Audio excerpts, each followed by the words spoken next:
Evening, everyone. Welcome you to this Good Friday Tenebrae service. If you took a moment to look in your bulletin, you were able to find out that Tenebrae is a word from our tradition that means darkness. Tonight we celebrate and remember and reflect upon the crucifixion itself, the moment where humanity sunk to its lowest and put God in the flesh on the cross to die. Tonight we're going to be sharing, rather than in a normal service hearing me talk and drone on about the scriptures, we're simply going to hear the scriptures. We'll join our voices in some hymns that help us to center ourselves in reflecting upon this moment in history where all the light of the world was extinguished and silence fell over the land for 3 days. As we begin this service, I invite you to stand. We'll join together in the responsive reading that you'll find printed in your bulletin as well as projected on the screen behind me. Following that, I invite you to remain standing as we join our voices in our opening hymn. Will you rise?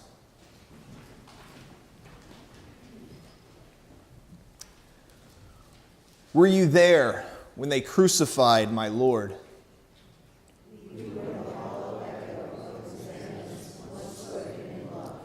Were you in the garden when the disciples fell asleep? Were you in the courtyard when the cock crowed? Were you with the powers of this world that dressed Jesus as a king? Were you among the spectators at Golgotha?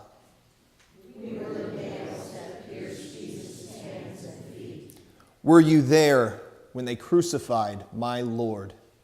We were in silence when no bird sang. I invite you to turn in your hymnals to hymn number 288 as we sing those very words, "Were you there when they crucified my Lord?"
Let us pray.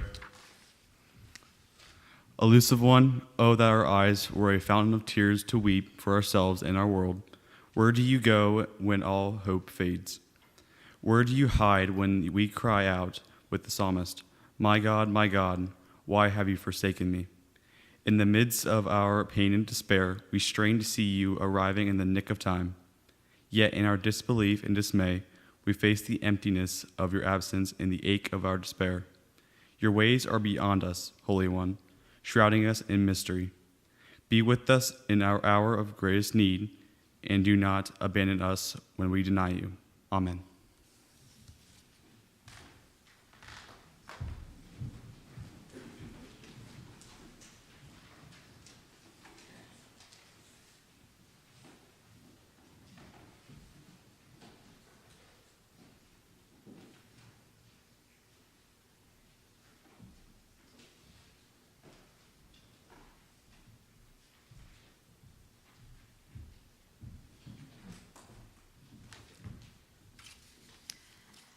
Our first reading is from Luke 22:39 to 53. Jesus went out as usual to the Mount of Olives, and his disciples followed him. On reaching the place, he said to them, "Pray that you will not fall into temptation." He withdrew about a stone's throw beyond them, knelt down and prayed, "Father, if you are willing, take this cup from me. Yet not my will, but yours be done." An angel from heaven appeared to him and strengthened him. And being in anguish, he prayed more earnestly, and his sweat was like drops of blood falling to the ground. When he rose from prayer and went back to the disciples, he found them asleep, exhausted from sorrow. "Why are you sleeping?" he asked them. "Get up and pray so that you will not fall into temptation." While he was still speaking, a crowd came up, and a man who was called Judas, one of the 12, was leading them. He approached Jesus to kiss him, but Jesus asked him, "Judas, are you betraying the Son of Man with a kiss?" When Jesus' followers saw what was going to happen, they said, "Lord, should we strike with our swords?" And one of them struck the servant of the high priest, cutting off his right ear. But Jesus answered, "No more of this." And he touched a man's ear and healed him. Then Jesus said to the chief priests, the officers of the temple guard, and the elders who had come for him, "Am I leading a rebellion that you have come with swords and clubs? Every day I was with you in the temple courts, and you did not lay a hand on me. But this is your hour when darkness reigns."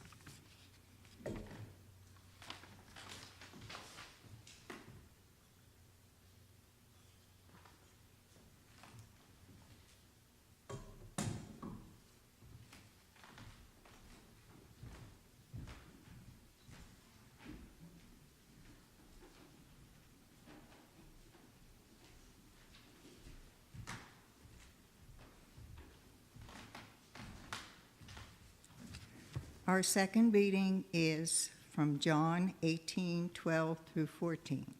Then the detachment of soldiers with its commander and the Jewish officials arrested Jesus. They bound him and brought him first to Annas, who was the father-in-law of Caiaphas, high priest that year. Caiaphas was the one who had advised the Jewish leader that it would be good if one man died for the people.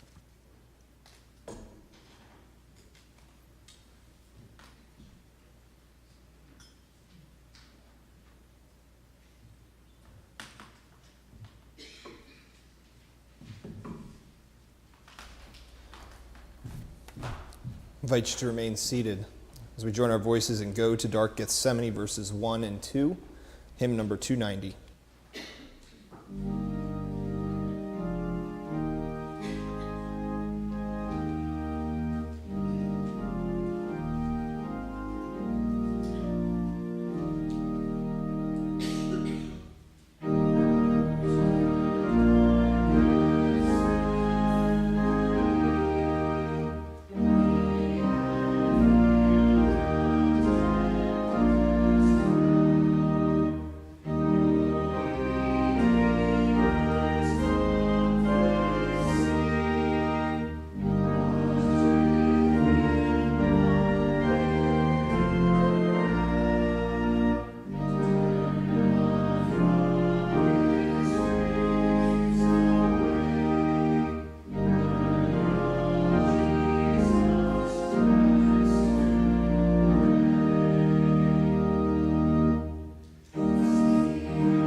The third reading comes from Luke 22, 54b to 62.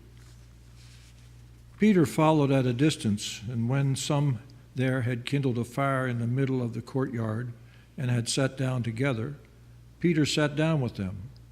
A servant girl saw him seated there in the firelight. She looked closely at him and said, "This man was with him." But he denied it. "Woman, I don't know him," he said.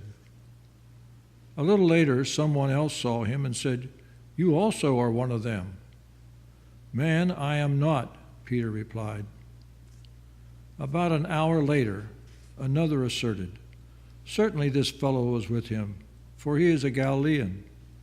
Peter replied, "Man, I don't know what you're talking about."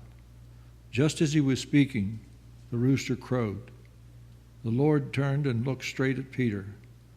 Then Peter remembered the word the Lord had spoken to him, "Before the rooster crows today, you will disown me 3 times." And he went outside and wept bitterly.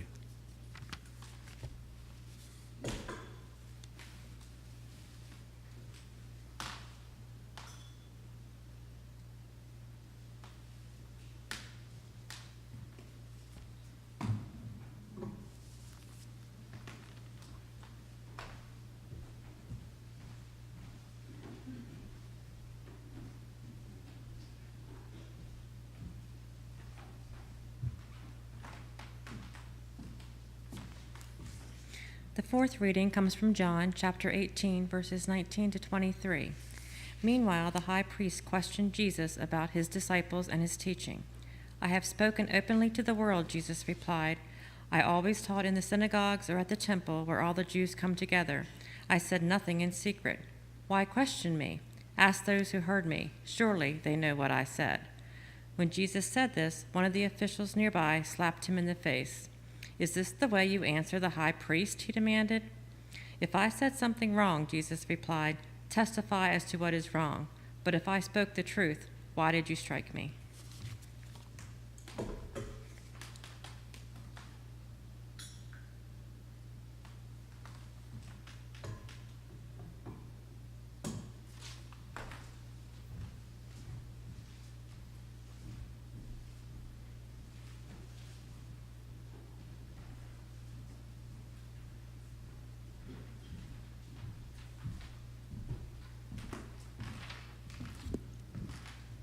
The fifth reading is Matthew 27, 1 through 2. Early in the morning, all the chief priests and the elders of the people made their plans how to have Jesus executed. So they bound him, led him away, and handed him over to Pilate, the governor.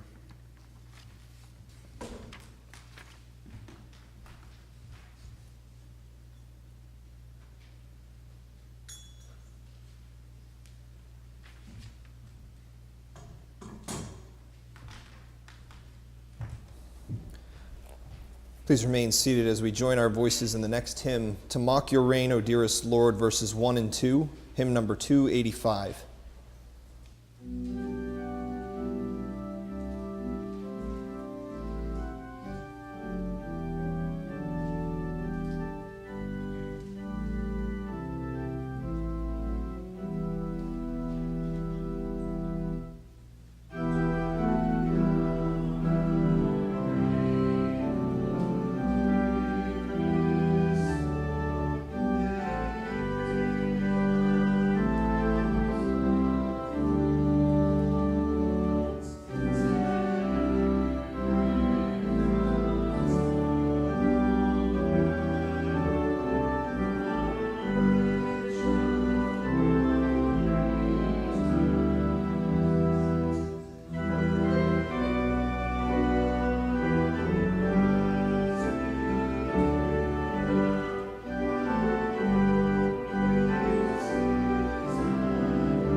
The sixth reading is from Matthew 27, verses 3 through 10. When Judas, who had betrayed him, saw that Jesus was condemned, he was seized with remorse and returned the 30 pieces of silver to the chief priests and the elders. I have sinned, he said, for I have betrayed innocent blood. What is that to us? They replied. That's your responsibility. So Judas threw the money into the temple and left. Then he went away and hanged himself. The chief priests picked up the coins and said, "It is against the law to put this into the treasury, since it is blood money." So they decided to use the money to buy the potter's field as a burial place for foreigners. That is why it has been called the field of blood to this day. Then what was spoken by Jeremiah the prophet was fulfilled. They took the 30 pieces of silver, the price set on him by the people of Israel, and they used them to buy the potter's field as the Lord commanded me.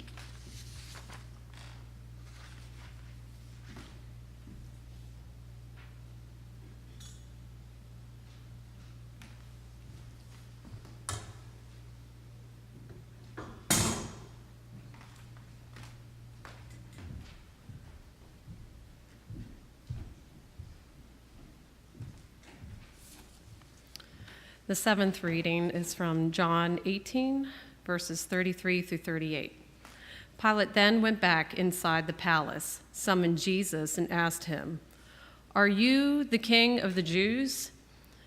"Is that your own idea," Jesus asked, "or did others talk to you about me?" "Am I a Jew?" Pilate replied. "Your own people and chief priests handed you over to me. What is it you have done?" Jesus said, "My kingdom is not of this world. If it were, my servants would fight to prevent my arrest by the Jewish leaders. But now my kingdom is from another place." "You are a king then," said Pilate. Jesus answered, "You say that I am a king. In fact, the reason I was born and came into the world is to testify to the truth. Everyone on the side of the truth listens to me." "What is truth?" retorted Pilate. With this, he went out again to the Jews gathered there and said, "I find no basis for a charge against him."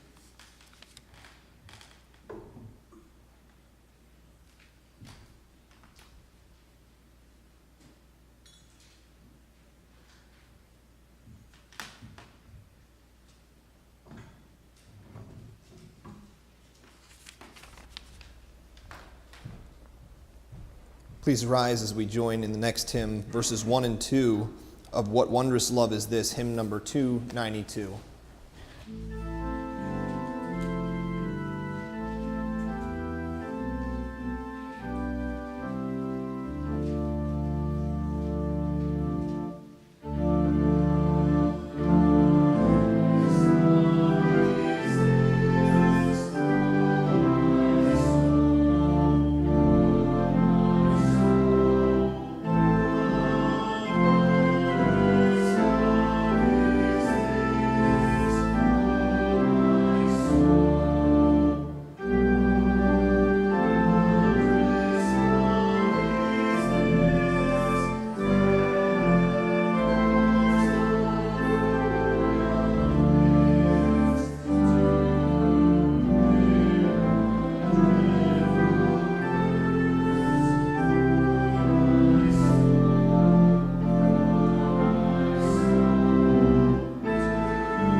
The eighth reading is from Matthew 27, verses 15 to 24. Now it was the governor's custom at the festival to release a prisoner chosen by the crowd. At that time, they had a well-known prisoner whose name was Jesus Barabbas. So when the crowd had gathered, Pilate asked them, "Which one do you want me to release to you, Jesus Barabbas or Jesus who is called the Messiah?" For he knew it was out of self-interest that they had handed Jesus over to him. While Pilate was sitting on the judge's seat, his wife sent him this message: "Don't have anything to do with that innocent man, for I have suffered a great deal today in a dream because of him." But the chief priests and the elders persuaded the crowd to ask for Barabbas and to have Jesus executed. "Which of the two do you want me to release to you?" asked the governor. "Barabbas," they answered. "What shall I do then with Jesus who is called the Messiah?" Pilate asked. They all answered, "Crucify him." "Why, what crime has he committed?" asked Pilate.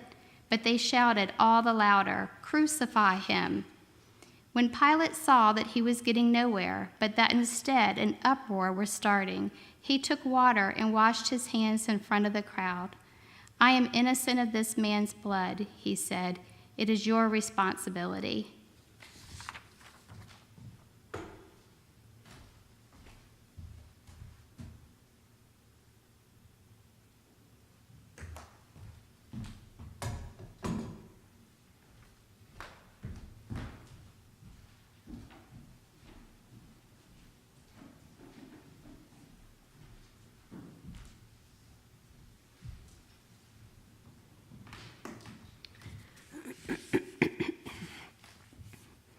The ninth reading comes from Matthew 27, verses 26 to 31. Then he released Barabbas to them, but he had Jesus flogged and handed him over to be crucified. Then the governor's soldiers took Jesus into the praetorium and gathered the whole company of soldiers around him. They stripped him and put a scarlet robe on him, and then twisted together a crown of thorns and set it on his head. They put a staff in his right hand. Then they knelt in front of him and mocked him. "Hail, King of the Jews," they said. They spit on him and took the staff and struck him on the head again and again. After they had mocked him, they took off the robe and put his own clothes on him. Then they led him away to crucify him.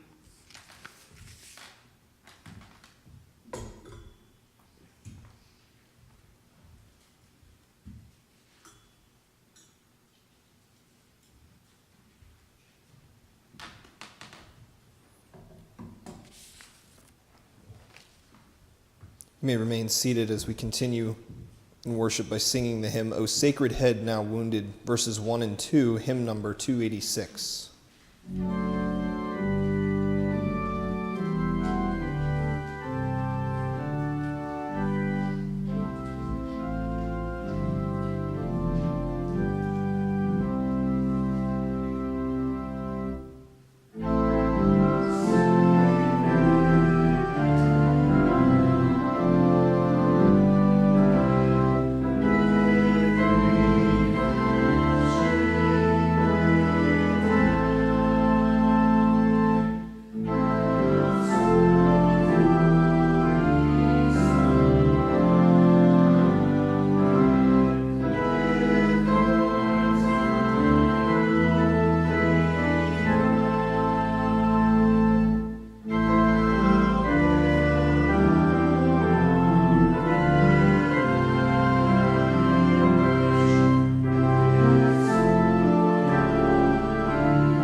Let us join our voices now in the prayer of confession found in your bulletin as well as on the screen. Holy mystery, our faith stands upon a knife's edge. We long to stand up for what we believe, but it is easier to wash our hands of responsibility and to blame others for our inaction. We yearn to take a principled and courageous stand, but it is easier to defer to judgments of others than simply go with the crowd. Forgive us, O God, and help us find our courage amidst the dying of the light. Amen.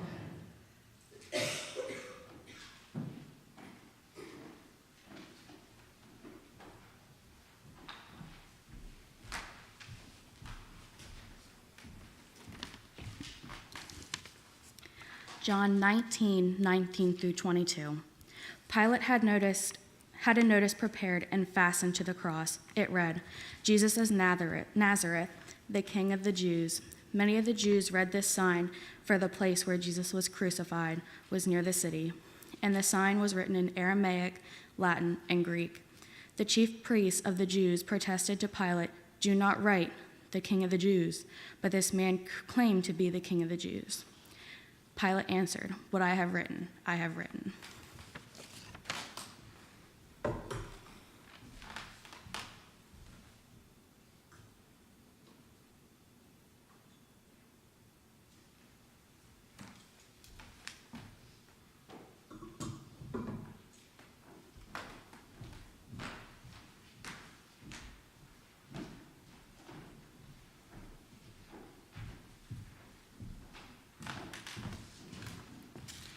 The 11th reading comes from Luke chapter 23, verse 35 and 39 through 43. The people stood watching, and the rulers even sneered at him. They said, "He saved others. Let him save himself, if he is God's Messiah, the chosen one." One of the criminals who hung there hurled insults at him. "Aren't you the Messiah? Save yourself and us." But the other criminal rebuked him. "Don't you fear God," he said.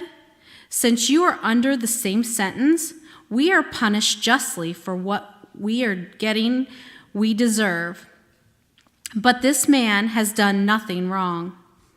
Then he said, "Jesus, remember me when you come into your kingdom."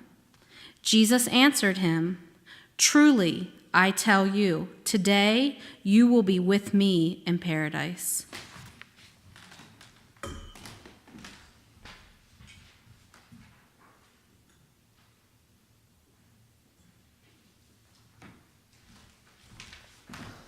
Let us stand as we sing the final hymn tonight, Jesus, Remember Me. We'll sing it twice. Hymn number 488.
The 12th reading comes from Mark 15:33-34.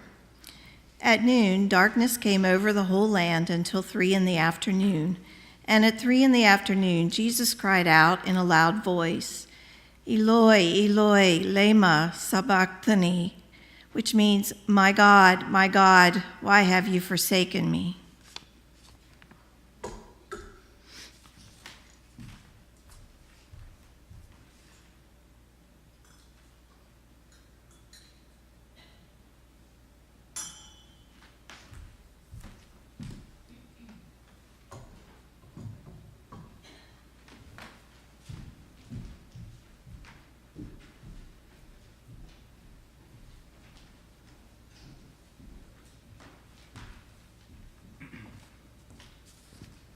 The 13th reading comes from Mark 15, 35 to 36.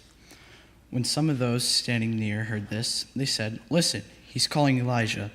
Some ran, filled a sponge with wine vinegar, put it on a staff, and offered it to Jesus to drink. "Now leave him alone. Let's see if Elijah comes to take him down," he said.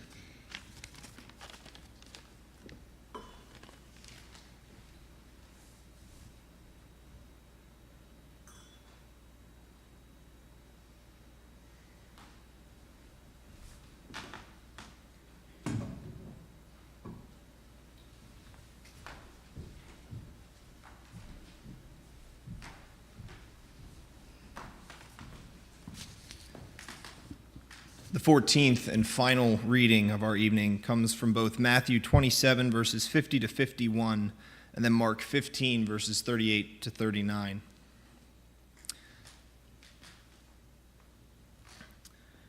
And when Jesus had cried out again in a loud voice, he gave up his spirit.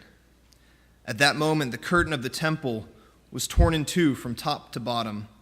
The earth shook, the rocks split. The curtain of the temple was torn in two from top to bottom. And when the centurion who stood there in front of Jesus saw how he died, he said, "Surely this man was the Son of God."